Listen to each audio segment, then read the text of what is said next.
friends, good morning. This is Srikanth. Today I will explain about max DAX function in Power BI desktop.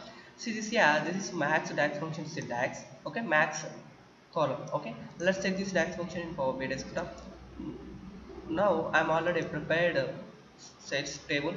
Okay, next I'm select particular table name and mouse right click here, and next select new measure.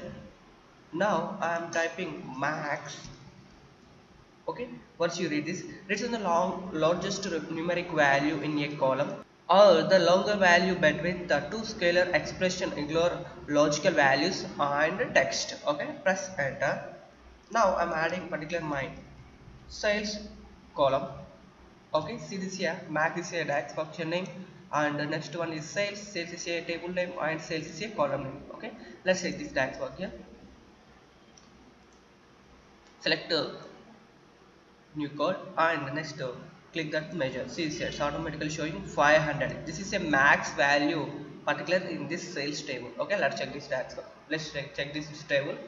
Go to data.